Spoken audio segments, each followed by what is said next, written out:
This is Daniel, your Marin Acura product specialist. Today I'm going to show you how to operate a Land Rover product using the intelligent key.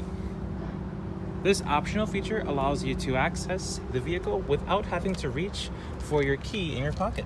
All you have to do is grab the door handle and it's going to unlock. Press on the indented part right on any of the doors and the system will lock. Same thing with the rear cargo area. As long as you've got the proximity key with you, just simply press right underneath to open the tailgate. And the last function with the key, it does allow you to start the vehicle up, again, without removing the key from your pocket. Simply depress the brake, press on the start-stop button, and you're on your way.